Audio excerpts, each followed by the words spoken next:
Every few years, someone announces the death of the dollar. A politician gives a speech, a rival power signs a trade deal in another currency, a central bank buys gold, a headline declares that American financial dominance is finally ending, and then a crisis arrives, markets panic, investors scramble, banks fight for liquidity. And somehow, after all the speeches about escaping the dollar, the world runs straight back into dollars like it forgot the breakup.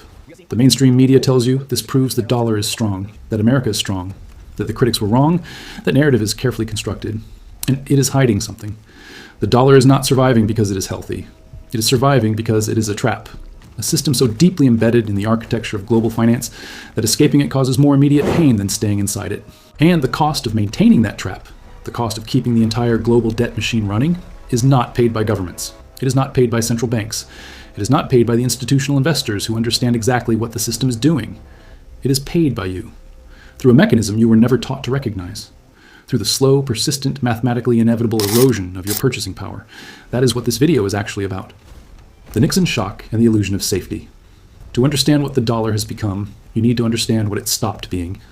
In August 1971, President Nixon suspended the dollar's convertibility into gold. The anchor was removed. The promise that underpinned every dollar in circulation, that it represented a fixed claim on a physical store of value, was quietly terminated. In theory, this should have been catastrophic for dollar confidence. The anchor was gone. The commitment had been broken. By the logic of monetary history, the system should have collapsed. It did not collapse. It transformed. The dollar lost gold and gained something more durable and more dangerous: dependence. Without the gold anchor, the dollar's power now rested on the depth of U.S. financial markets, on the size of American banks, on the central role of the dollar in global trade settlement, on the military architecture that enforced the petrodollar arrangement, and most critically, on the U.S. Treasury market. U.S. Treasury securities became what economists call a global safe haven asset. When fear arrives, when markets collapse, when currencies fail, when geopolitical shocks hit, investors, central banks, and corporations around the world move into treasuries. The treasury market became, in the words of analysts who study this system seriously, a global parking lot for fear. That sounds like strength. And in some ways it is. But here's the mechanism the mainstream narrative consistently fails to explain. A parking lot for global fear requires constant expansion. As the global economy grows, as more trade occurs, as more countries accumulate reserves, the demand for safe dollar assets grows. To meet that demand, the United States must continuously issue more debt, more treasuries, more obligations, and servicing that expanding debt requires either genuine productivity growth or monetary expansion.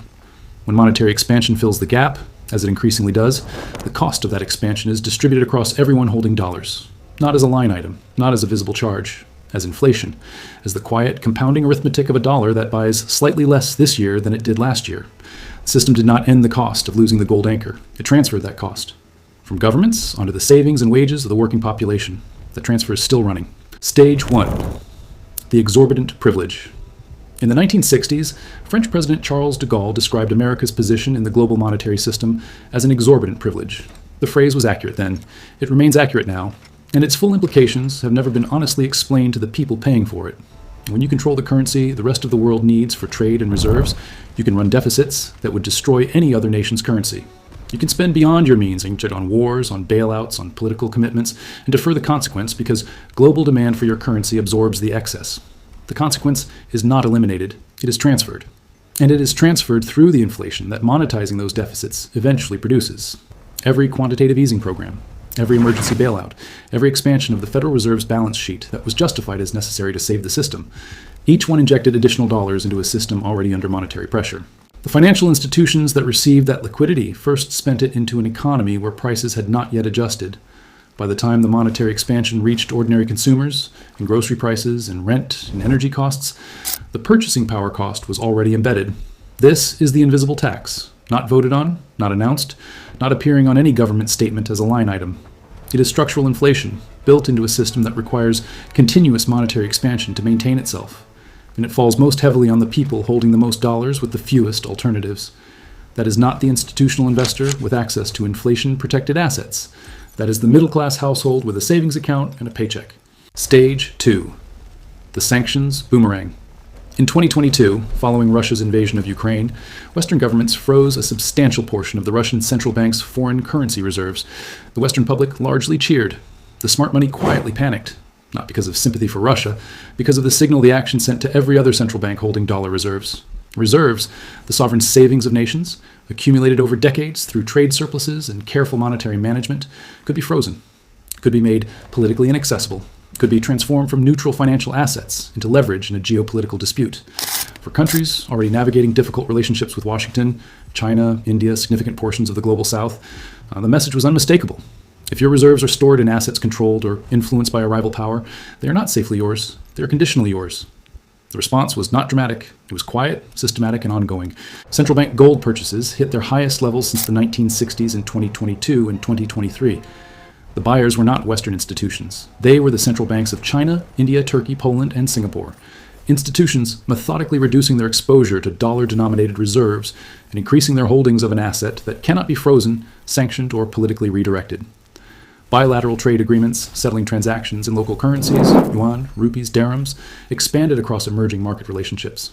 The SWIFT Alternative Payment System CIPS increased its transaction volumes. The yuan's share of global trade settlement grew, slowly but consistently. None of this has replaced the dollar.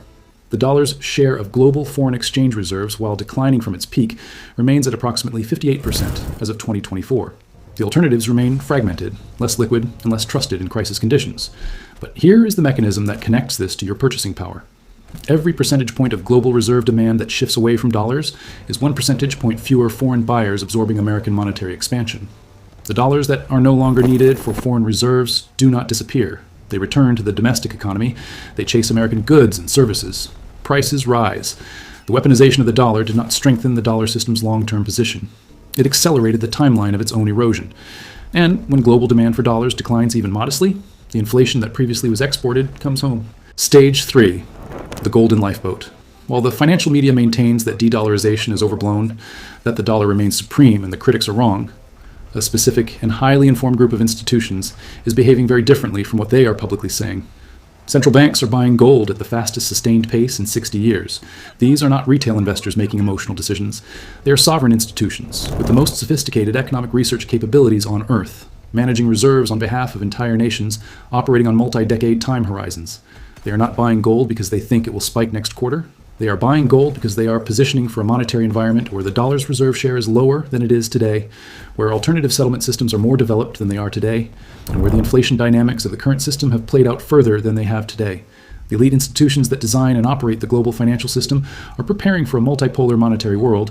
The retail narrative, the one broadcast on financial television, repeated in mainstream commentary, embedded in the conventional financial advice given to ordinary savers, says the dollar is supreme, alternatives are weak, and the current system will endure indefinitely.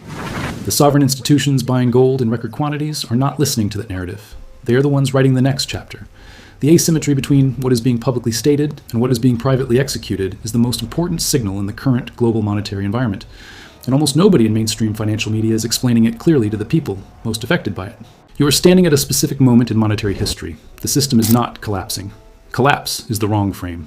The system is transitioning, slowly, unevenly, without announcement or warning, away from unipolar dollar dominance toward something more fragmented and more inflationary for those holding fiat currency in the economies that built the old system.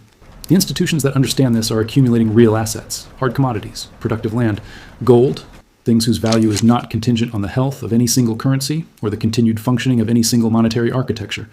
The system will never broadcast its own transition. It never has. Monetary regime changes do not arrive with press conferences. They arrive in the quiet data, in central bank reserve compositions, in bilateral trade settlement currencies, in the gold purchases that appear in sovereign balance sheets without explanation. You cannot vote your way out of a debt supercycle. You cannot petition your way to purchasing power protection. What you can do is understand the mechanism, recognize the direction of travel, and position accordingly before the transition reaches the stage where the adjustment falls entirely on those who were not paying attention. The system relies on your ignorance. Wealth History Vision is here to make sure they don't get it. Subscribe and stay awake in a sleeping world.